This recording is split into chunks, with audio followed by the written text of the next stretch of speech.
네, 안녕하십니까. 머니캡틴입니다. 벌써 2023년도 12월이 돼서 다 지나간 것 같습니다. 24년이 오면은 해야 될 게 한 가지 있습니다. 바로 부가세 신고를 하셔야 되는데요. 오늘은 세무사님을 모시고 이야기를 나눠보도록 하겠습니다. 간단히 자기소개 한번 부탁드리겠습니다. 네, 안녕하세요. 저는 세무회계 승인 대표 세무사 윤승인 세무사라고 합니다. 반갑습니다. 세무사님. 반갑습니다. 네. 지금 많은 분들이 구매대행 하시면서 느끼시겠지만, 제가 구매대행 시작하면서 가장 두려웠던 것이 이 세금 관련된 문제였습니다. 수강생 분들도 가장 많이 하시는 질문이 세금 관련된 질문이에요. 그래서 저도 올해 초에 부가세 신고를 처음으로 해봤거든요. 네. 왜냐면 저는 작년에 사업을 시작했잖아요. 그렇죠. 맞습니다. 네, 그래서 유튜브도 많이 찾아보고 세무사 분들도 여러 명 제가 컨택을 해서 유튜브에 나오신 분들도 연락을 해보고 따로 블로그 찾아서도 연락을 해보고 했는데 그때 유튜브 영상마다 다르고 그때 전화하시는 그 세무사님마다 말씀하시는 게 다 달랐어요. 그래서 진짜 정말 혼란스러웠던 기억이 나는데 그래서 지금 찍는 이 영상으로 해외 구매 대행 관련된 세금 완벽하게 정리를 할 테니까 지금부터 한번 잘 보시고 따라해 주시면 되겠습니다. 우선 일단은 사업자 등록을 하셨다는 전제 하에서 하셔야 할 것들에 대해서 먼저 설명드리도록 하겠습니다. 일단 우선 사업자 등록을 하신 후에는 아마 그 은행 가셔가지고 사업용 계좌도 받으셨을 거예요. 사업용 계좌를 개설을 한 건 맞지만 국세청에 따로 또 신고를 하셔야 돼요. 아마 은행에서 공인인증서를 받으실 거예요. 홈택스에 들어가셔서 아이디랑 비밀번호를 만드셔야 합니다. 그 아이디 비밀번호 만드시면 이 사업용 계좌를 만드셔야 하거든요. 이게 사업용 계좌가 처음에 등록하고 안 하고가 크게 상관없을 수 있어요. 왜냐면 이게 당장 해야 하는 건 아니고 나중에 복식부기 의무 대상자가 됐을 때부터 꼭 해야 하는 이제 의무상이 되는 건데 그러다 보니까 사람들이 처음에는 잘 몰라서 안 하실 때도 있어요. 근데 이게 안 한 것 자체는 문제는 없는데 까먹게 되거든요. 자기가 갑자기 사업장이 커져가지고 첫 해에 복식부기 의무 대상 여기 적혀 있는 것처럼 그 수익 금액이 3억 원이 넘어가면 그 다음 연도에 이제 6월달 이전에 다 등록을 하셔야 하거든요. 그때 되면 정신이 없어요. 다 까먹게 되시고 누락하는 경우가 있는데 이게 누락했을 때 문제가 생기는 게 가산세는 크지 않을 수 있어요. 가산세는 사실은 미사용 금액의 0.2%니까 미미할 수도 있어요. 예를 들어서 100만 원이나 1억이라 치면 해봐 1억이면 얼마인 거예요? 한 20만 원. 20만 원이니까 큰 돈이 아닐 수 있는데 제일 큰 문제가 아마 이 구매 대행업을 처음 접근할 때 세금이 적다. 어떤 게 적냐? 창업 중소기업 세액감면 적용받을 수 있으니까 혹시라도 청년이면서 과밀 억제권역 밖에 산다면 100% 세액감면이 되는데 소득세에 있어서 이거를 적용 못 받을 수도 있어요. 그러니까 꼭 사업용 계좌 개설은 꼭 신고를 하셔야 합니다. 하시는 방법에 대해서 모르시는 게 있다면 네이버에 검색해도 충분히 잘 나오고 모르시면 연락 주세요. 다음은 사업용 카드 등록인데 사업용 카드 등록은 계좌보다는 덜 중요할 수도 있어요. 근데 아마 대부분 처음에 신규 사업하시는 분들이 셀프로 부가세 신고나 소득세 신고를 하실 거예요. 그때 편리하게 이용하시려면 카드를 꼭 처음부터 등록을 하셔야 돼요. 카드 등록을 하셔야 우리가 국세청에 자동으로 그 카드 내역이 불러와지고 우리가 셀프로 부가세 신고를 하실 때 그게 다 조회가 되거든요. 그리고 마지막 세 번째는 현금 영수증을 이제 의무 사업자를 등록을 하셔야 하는데 이것도 사실은 크게 처음부터 꼭 하셔야 하는 건 아니에요. 이것도 기한이 다음 연도 말까지 신고하시면 되시고 아마 쇼핑몰에 사업자 등록하면서 자동으로 아마 다 등록이 되니까 홈택스에 따로 등록할 수 있으니까 그것도 한번 인터넷 들어가시면 방법이 다 져 있으니까 한번 참고해서 꼭 하시길 바라겠습니다. 현금영수증 의무 사업자를 등록 안 하신 경우에도 요거는 수익 금액의 1%의 가산세가 있고 요것도 똑같이 그 창업 중소기업 세액감면 배제가 되니까 꼭 놓치지 않고 꼭 하시길 바라겠습니다. 제가 여기서 궁금한 게 있는데 이제 초보자분들이 구매 대행을 많이 하신단 말이에요. 네네. 그러면 사업용 계좌 개설 신고하기라고 하면 네네. 예를 들어 저로 치면 그냥 제 이름으로 된 계좌를 사업용 계좌로 그냥 등록을 해도 되는지. 그렇죠. 은행을 가시면 이제 사업용 계좌라고 개설을 하는데 이게 국세청에서 표현하는 거랑 그 은행에서 표현하는 게 좀 달라요. 그러니까 은행에서 사업용 계좌라 하면 우리가 사업자 등록증을 가져가서 신분증에 같이 등록을 한 다음에 개설을 받는데 아마 그 계좌명 뒤에 보면 가로 열고 상호명이 적혀 있어요. 그거를 보통 은행에서는 사업용 계좌라 부르고 그 홈택스 우리 국세청에서 사업용 계좌를 신고하는 그 계좌는 꼭 그거 외에도 본인 사업자 명의의 모든 통장 다 가능하세요. 예를 들어서 매출 들어오는 모든 금액 들어오는 통장 다 신고를 하셔야 하고요. 그러니까 한 개가 아니더라도 두세 개도 같이 하도 상관없습니다. 혹시 인건비를 지출하게 되거나 매입 비용들이 있으면 이 통장을 통해서 나가셔야 돼요. 그래서 이걸 안 쓰시면 나오는 게 미사용 가산세가 있는 겁니다. 좀 사업용 카드도 그 사업자용 그렇죠. 따로 카드를 만든 게 아니라 네네. 내가 구매 대행 하려고 예를 들어 개인 네네. 카드를 발급받았으면 그거를 등록하라 그렇죠. 그 말씀이신 거죠? 꼭 굳이 이게 사업용 카드라고 해서 사업용 계좌 연동 안 된 카드라도 가능한 거예요.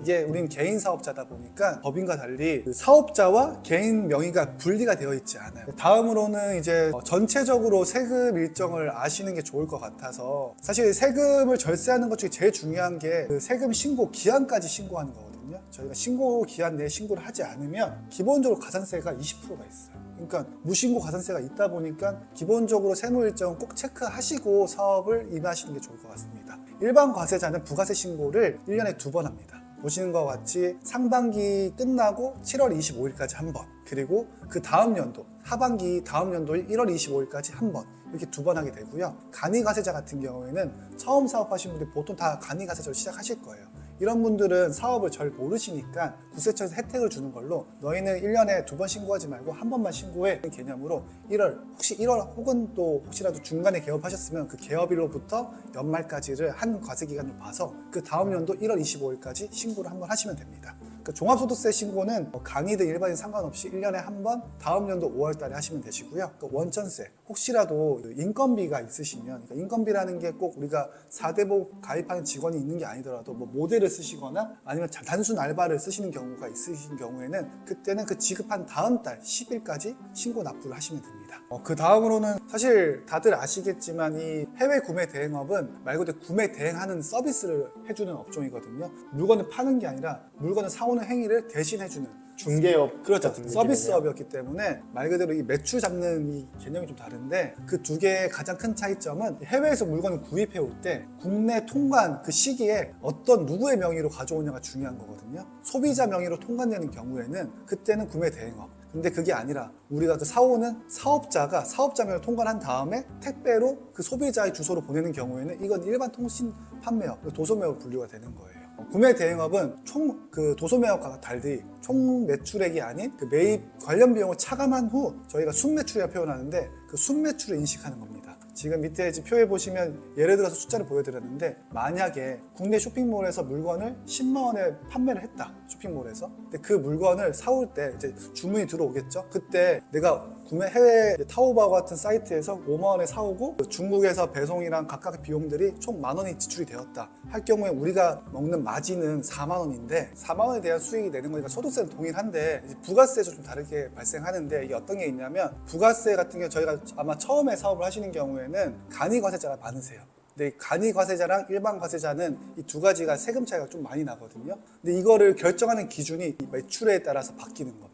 연 기준으로 8천만 원 이상의 매출이 발생하시면 일반에서 그 간이에서 일반으로 바뀌는데 이 그 숫자가 그러면 작을수록 좋은 거잖아요. 근데 여기 보시는 것처럼 일반 통신판매업은 순액이 아닌 총액으로 가다 보니까 구매 대행업보다 일단 훨씬 더 많은 매출로 신고하게 되게 돼 있어요. 근데 구매 대행업은 같은 물건 10만 원을 팔아도 나는 10만 원을 매출 잡는 게 아닌 4만 원을 잡다 보니까 일반 통신 판매업보다 훨씬 더 높은 매출을 기록했어도 낮은 매출로 신고가 되어서 좀 더 오랫동안 간이과세 유지할 수 있다는 장점이 있는 거죠. 간이과세자는 쉽게 얘기하면 거의 10배, 그러니까 10분의 1 가격으로 아마 세금을 낸다고 하시면 이해하기 쉬우실 거예요. 그래서 간이과세 유지하는 게 되게 절세하는 큰 포인트가 되는데 간이과세자뿐만 아니라 나중에 소득세 신고할 때도 밑에 세 가지는 소득세에 관련된 규정인데요. 단순경비라고 있습니다. 그러니까 꼭 우리가 신규 사업을 하시면 모든 사람들이 다 세무사를 써가지고 장부 작성하진 않아요. 왜냐하면 금액도 적고 그런 분들이 세무사한테 매월 기장료를 주고 장부 작성하기에는 아직 장부 양도 적어서 금액도 부담스럽고 그래서 장부 작성하기가 좀 어려운데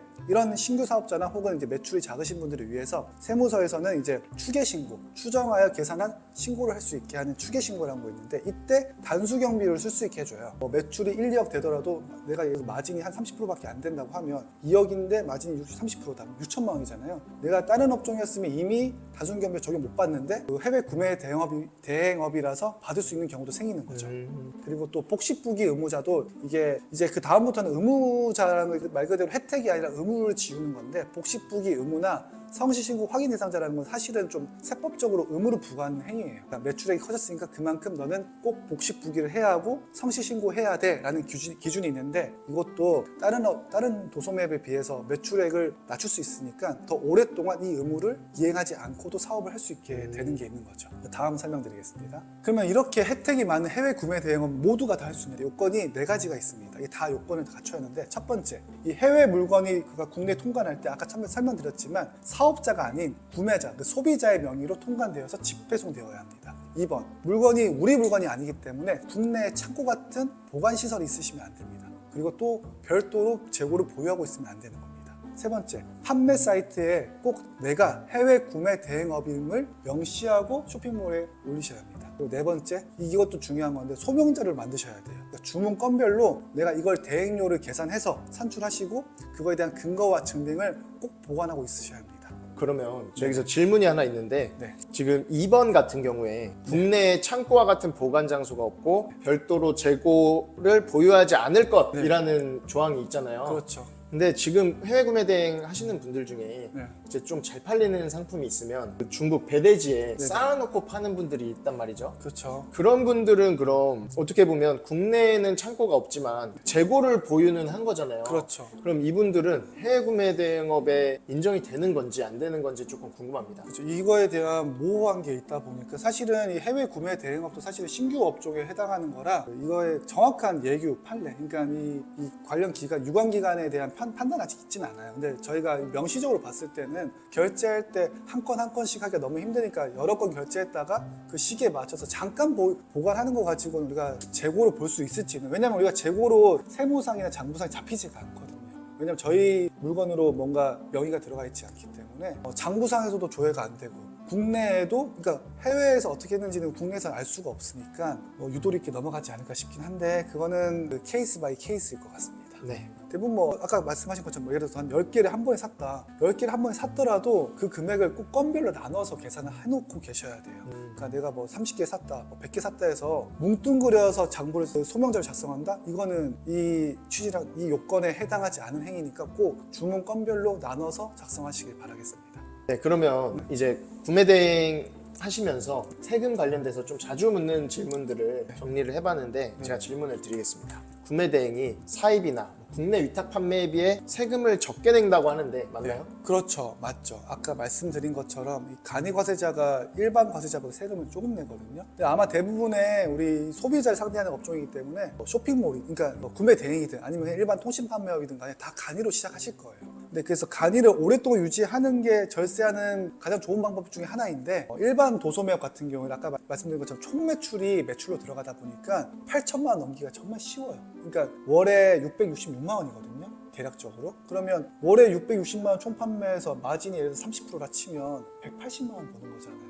그러면 사실 쇼핑몰에서 부업으로 하시는 분들은 이 정도 유지할 수 있지만 대부분 마진으로 가져가는 게 300 이상을 좀 목표로 하시고 한 500 정도 생각하시는데, 일반 쇼핑몰이면 이미 넘어가 버리는 거죠. 왜냐하면 마진이 500만 원이면 이미 매출은 월에 1000만 원 이상이라는 소리니까. 그럼 그런 분들은 아마 1년 한 6개월 정도만 적용받고 바로 다음 연도부터는 7월부터는 전환되실 거예요. 일반 과세자. 그렇죠. 똑같이 5천만 원을 팔았는데 일반 과세자는 400만 원의 세금을 내야 되고 간이 과세자는 70만 원만 내면 된다. 네. 그래서 해외 구매 대행은 간이 과세자를 유지하기 좋기 때문에 세금을 적게 낸다. 그렇죠. 이거를 매년 남들보다 330만 원씩 덜 낸다 생각하시면 정말 큰 절세 혜택이시죠. 엄청난 혜택이네요. 그렇죠. 네, 그럼 다음 질문 드리겠습니다. 네. 가족 카드로도 비용 증빙이 가능한지 네. 질문을 많이 하시더라고요. 그렇죠. 보통 저희가 봐도 사실은 이게 위법이냐 이런 거 사실은 가족 명의 쓰는 게 크게 문제는 건 아닌데, 대부분이 내가 이제 나란 사람이 하는데 명의는 어머니 명의로 할 때가 있잖아요. 맞아요. 그래놓고 카드는 내 카드로 써. 그런데 내 카드를 증빙으로 쓸 때 이런 문제 생기는 거잖아요. 그렇죠? 맞아요. 근데 이게 결국 보통 보면 사업에 썼냐 안 썼냐가 더 중요한 문제지 누구의 명의인지는 사실 중요하진 않습니다. 그래서 가족 명의 혹은 직원 우리 종업원의 카드를 쓰더라도 사업에 썼던 게 명확한 그 금액에 대해서는 비용 처리가 가능하니까 꼭 그걸 체크 하시면서 어디에 썼는지 잘 메모만 해놓으시고 관리만 잘 하시면 경비 처리가 가능합니다. 이제 카드사에 전략 하셔가지고 부가세 신고용으로 내 메인 내역 달라고 하면 엑셀로 보내주시거든요. 그거를 그대로 다운받아가지고 그걸 통해서 이제 셀프 신고를 하시거나 아니면 세무사 사무실에 전달드리면 그걸 중에서 이제 사업적으로 쓰신 것들 체크해서 주시면 그대로 비용 처리해서 세금 신고 넣어드립니다. 알겠습니다. 네. 다음 질문 드리겠습니다. 네네. 지금 배송대행지를 사용하는데 배송대행지에 지출한 금액을 부가세 내고 세금계산서를 꼭 받아야 하는 걸까요? 이게 참 그렇죠. 우리가 단순히 들었을 때 무조건 받아야 한다 생각할 수 있는데 사실 이 우리가 배대지에서 지출한 그 금액은 제가 부담할 금액이 원래 아니에요. 그러니까 말 그대로 우리는 구매 대행 행위를 하는 거잖아요. 그러니까 사실은 만약에 이거를 소비자가 직구를 했으면 그분들이 내셔야 할 금액을 우리가 다시 대신 받아서 드리는 거기 때문에 우리의 지출이 아니에요. 그래서 당연히 지출이 아니니까 증빙을 확보하실 필요는 없고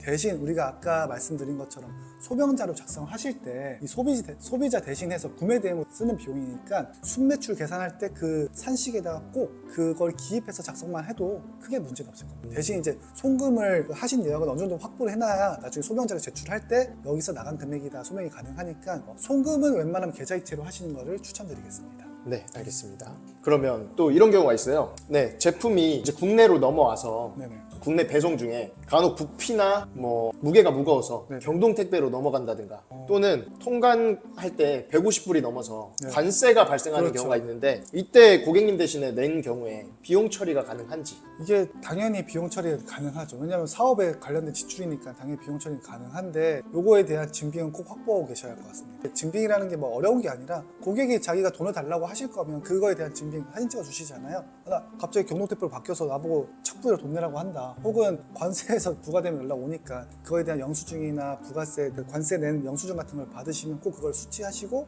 돈을 드리면 비용 처리가 가능하니까 꼭 그거는 확보하시길 바라겠습니다. 네, 간혹 저도 이런 경우가 있었는데요. 어떤 기업 같은 데서 너네 제품을 뭐 대량으로 구매하고 싶다 또는 관공서에서 세금계산서를 자꾸 발행해달라고 하시는 분들이 있어요. 이때 어떻게 해야 되나요? 그러니까 보통 일단 제가 뭐 원칙만 적어드린 건데 원칙은 신용카드로 이미 결제가 된 것들은 세금계산서 발행하시면 안 됩니다. 대신 그게 아니라 지금 우리가 이 질문은 그 내용은 아닌 것 같은데 맞아요. 사업자분들이 예를 들어서 이게 제품이 잘 되니까 요거를 사업 대 사업으로 내가 받고 싶다. 세금계산서를 발행해 주시면 내가 입금해 주겠다 했는데 만약 내가 간이면 그게 안 되세요. 간이는 세금계산서 발행이 안 돼요. 그래서 이럴 경우에는 간이 같은 경우에 대신 현금 영수증은 발행되니까 현금 영수증을 해드리겠다 아마 얘기할 텐데 솔직히 이것도 거의 불가능할 거예요. 왜냐하면 그런 사업자나 관공서에서는 간이가 끊어주는 현금 영수증을 원하진 않거든요. 부가세는 부가세대로 나가고 매입은 매입세 공제를 못 받으니까 그럴 경우에 대부분은 이때 아마 일반 과세처 전환을 많이 하세요. 그런 거를 하시면 되고 이번에 세법이 개정돼가지고 혹시라도 직전 연도에 연매출 금액이 4,800 이상이고 8천만 미만인 경우에는 세금계산서 발행이 가능합니다. 만약 이런 간이 과세자 같은 경우에는 세금계산서 발행이 가능하니까 해서 드리면 되시고 내가 일반이면 그냥 세금계산서 발행하시면 됩니다. 네, 여기서 또 궁금한 게 제가 한 가지 생겼는데요. 아마 이런 경우 겪으신 분들 많으실 거예요. 예를 들어 제가 10만 원짜리 물건을 올렸는데 개인이든 또는 업체에서 이거 내가 구매 수수료 안 물게 할 테니까 조금 싸게 줘라. 네네. 한 10개 정도 사겠다. 그래서 뭐 한 9만 원에 90만 원어치를 결제를 한대요. 이럴 때는 세금계산서 그냥 끊어줘도 되는 거예요? 끊어줘도 되는데 이게 90만 원 총액에 대해서 끊어주시면 그거는 이제 말 그대로 그냥 일반 사입행위니까 그렇게 하시면 안 될 것 같고요. 예를 들어서 지금 100만 원짜리 물건인데 90만 원에 할인해 주는 거고 네. 이게 원래 그 타오바에 샀을 때 예를 들어 50만 원이라 치면 네. 50만 원 숫자 좀 이상한 60만 원이라 치면 60만 원이면 제 수수료였으면 30만 원 30만 원이죠. 30만 원에 대해서 세금계산서 발행을 하셔야 하고 60만 원은 그분들이 타오바 영수증 그분들이 받으셔야 하는 거예요. 아, 그러면은 네네. 그 매입에 대한 영수증을 따로 그렇죠. 끊어주고 따로 끊어줘야 돼요. 그리고 우리 수수료에 대한 영수증도 따로 끊어주고. 그렇죠. 그러니까 왜냐하면 우리가 말 그대로 그분한테 90만 원을 받아서 60만 원치 물건을 산 다음에 보내주고 그거에 대한 용역 대가로 30만 원 받는 게 우리 구매 대행 수수료 받는 거니까 네. 그 전체 90만 원 끊으시면 안 될 것 같습니다. 네, 그럼 지금까지 네. 이제 세금에 대해서 네. 전체적으로 배워봤는데 이제 세금 소명 자료를 아까 잘 만들어 놓으시라고 하셨잖아요. 맞습니다. 네, 먼저 이거 작성을 할 때 아까 설명해 주신 것처럼 제가 세무사마다 다르고 뭐 강사마다 다르고 다 달라서 정해진 툴은 없습니다. 근데 저는 그냥 이런 툴로 신고를 한다 그렇게 아시면 되고 맨 앞에 보면 구매 확정일을 적게 돼 있어요. 네, 이 구매 확정일 예를 들어서 23년 12월 20일 날 내가 판매를 했다고 그걸 여기 적으면 안 돼요. 도착하고 구매 확정이 된 날짜를 기준으로 해야 됩니다. 그래서 그 구매 확정일을 적어주면 되고 뭐 예를 들어서 23년 12월 30 뭐 이렇게 되겠죠. 그리고 판매 유형은 구매 대행이니까 구매 대행 적어주시면 되고 판매처는 대표님들이 판매하신 그 판매처 뭐 쿠팡이면 쿠팡, 네이버면 네이버, 옥션이면 옥션 적으시면 되고 주문번호는 그 쇼핑몰에 있는 주문번호 적어주시면 되고, 개인 통관부호는 그 구매자가 주문하셨던 거, 주문자 성함, 주문한 날짜, 그리고 판매한 상품명 적어주시면 되고, 얼마에 판매한지, 뭐 예를 들어 10만 원에 팔았다, 10만 원 적어주시면 되고, 그 다음에는 타오바오에서 내가 이걸 언제 구매했는지, 구매 날짜 23년 11월 20일 이렇게 적으면 되고, 구매처는 뭐 타오바오에서 구매했으면 타오바오, 1688이면 1688 적어주시면 되고, 여기는 우리가 구매했던 해외 쇼핑몰 주문번호 적으시면 됩니다. 그리고 수취인은 실제로 받는 사람, 그리고 송장 번호는 뭐 예를 들어서 뭐 CJ, 뭐 대한통운 뭐 이렇게 나오겠죠. 그 송장 번호 적어주시면 되고, 구매 정보에 지급일은 구매일이랑 똑같이 적어주시면 돼요. 네. 그리고 구매 정보는 외화, 위안으로 쓰셔도 되고 달러로 쓰셔도 되는데 뭐 본인 편하신 거 쓰세요. 네. 그리고 구매 금액은 원화로. 이거는 카드사 홈페이지 들어가면 다 조회를 할 수가 있어요. 그걸로 정확하게 써주시는 게 좋습니다. 그리고 구매 증빙은 우리 다 신용카드로 결제를 하니까 신용카드 적으시면 되고, 결제 정보, 신용카드 번호 적으시고, 관부가세를 만약에 내가 내줬으면 그 금액을 적으면 되죠. 예를 들어서 뭐 10,000원 내줬다. 관부가세 증빙은 예를 들어서 뭐 이체 내역 관부가세 뭐 영수증이라든가, 네, 그런 거를 잘 보관하시면 되고, 배송비는 배대지에 나온 금액, 뭐 예를 들어서 2만 원이 나왔다. 그러면 이렇게 될 수도 있고, 만약에 배송비 증빙은 우리가 현금 입금한 거 있잖아요. 현금으로 입금했으면 현금 쓰시면 돼요. 그러면 이게 내가 내야 될 실제 매출이 되는 거죠. 그렇죠. 순매출. 그러니까 부가세 신고되는 매출 금액이 될 거고. 네. 앞에 다시 보시면 다시 설명드리면, 그러니까 지금 말씀하신 것 중에 그러니까 판매 정보 다 맞으신데 유의할 점 몇 가지 말씀드리면, 일단 저희가 이 금액이 판매 금액이 가끔 어느 업체에 따라서는 이 판매 금액 중에 할인 금액이 안 빠지고 들어갈 때도 있으니까 이 금액이 내가 정말 이 수수료 빼고 받은 금액, 그러니까 수수료 빼기 전의 금액이죠. 그 금액이 맞는지 확인해 보시고, 할인 금액이 안 빠졌다면 빼고 꼭 넣으셔야 합니다. 그래서 괜히 매출이 과다하게 계산되면 세금이 너무 많이 나오니까 내가 실제로 받은 판매 금액이 맞는지 체크하시기를 바라고요. 구매 쪽 넘어가시면 간혹 가서 우리가 건 바이 건은 매번 주문 넣는 게 아니라 뭐 그날 모아서 같이 주문 넣을 때도 있잖아요. 30개면 나누기 30으로 해서 금액을 적으셔도 크게 문제는 없으니까 그렇게 각각 나눠서 잘 적으시고요. 그다음 여기 보시면 우리는 신고를 원화로 하니까 이게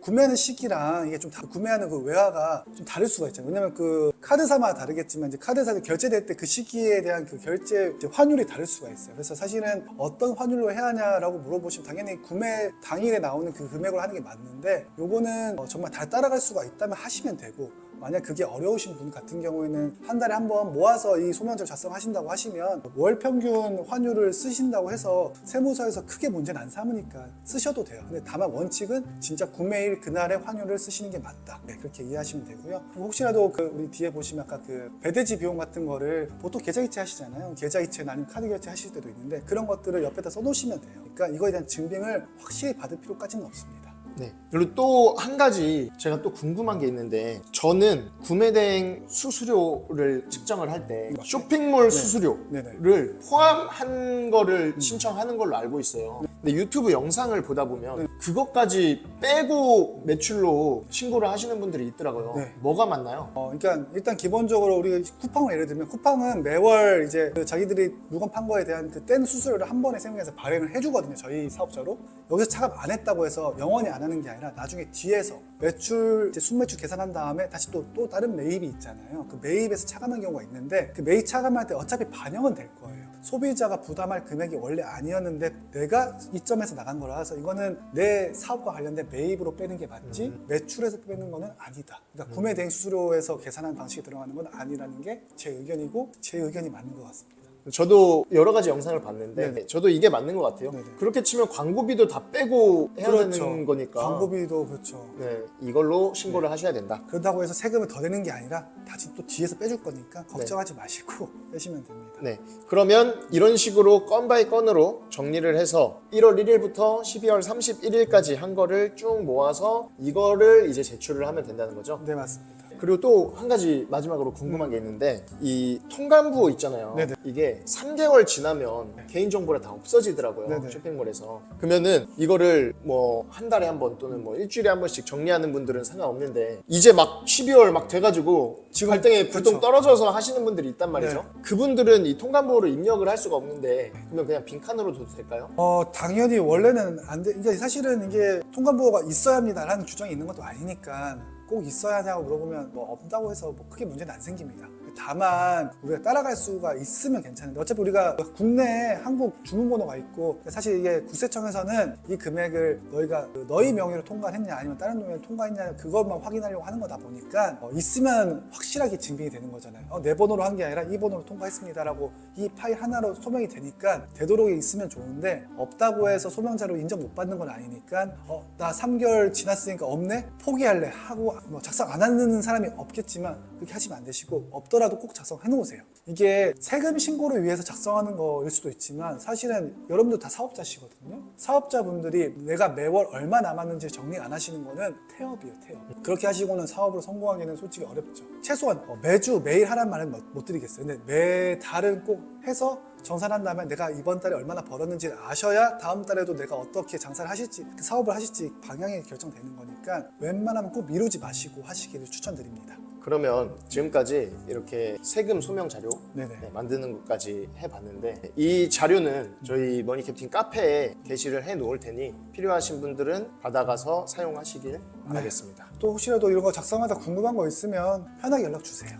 네, 저희가 영상을 12월 달에 미리 올리는 이유는 1월 달에 올리면 1월 달에 부랴부랴 준비해서 그쵸. 하시다가 신고 시기를 놓치실 수가 있어요. 그렇기 때문에 지금 12월에 영상을 올리는 거고 꼭 1월이 되기 전에 미리 작성을 해놓고 한번 검토를 하고 1월에 바로 신고를 하시면 가산세라 그래야 되나요? 네, 그렇죠. 가산세도 그렇고 사실은 12월은 전화 주셔도 대답을 해드릴 수 있어요. 그러니까 소명자료 만드실 때 이렇게 하셔야 합니다 얘기할 수 있는데 1월 달에는 저희가 이제 시즌이 시작하다 보니까 저희 직원이나 저나 바빠가지고 전화 이런 내용을 정말 죄송하지만 못 받거든요. 그래서 미리 12월 달에 다 해놓으시고 해놓은 거가 이상 있냐 물어보신 거가 괜찮은데 시작을 1월 달에 연락 주시면 답변이 안 돼요. 그래서 꼭 지금 다 하시고 연락 주시고 그 다음에 1월 달에 한 번 더 확인 받는 걸로 하셨으면 좋겠습니다. 네, 그러면 이 영상 참고하셔서 미리미리 세금 신고 준비하시길 바라겠습니다. 윤승인 세무사님 이렇게 좋은 강의 준비해 주셔서 정말 감사드립니다. 네, 감사합니다. 네, 그리고 혹시 세무 관련된 그런 질문이나 뭐 만약에 기장을 맡으실 일이 있으시면 꼭 번호를 띄워놓을까요? 아니면 번호 띄워놓으시면 글로 연락 주시면 저희가 또 친절하게 답변 드리고 기장이 꼭 필요하시지 않은 사업장도 많거든요. 그래서 굳이 하지 않으셔도 되니까 필요하신 분들한테는 필요한 거 요청드리고 아닌 것 분들은 1월달에 연락 주시면 그때 신고 대리를 바쁘신 분들 제가 대신 해드리니까 그거는 나중에 따로 또 신고를 요청하시면 그때는 다시 또 한번 말씀드리겠습니다. 네, 여태까지 머니캡틴이었고 앞으로도 좋은 영상으로 찾아뵙겠습니다. 구독, 좋아요, 알림 설정 부탁드립니다. 시청해주셔서 감사합니다.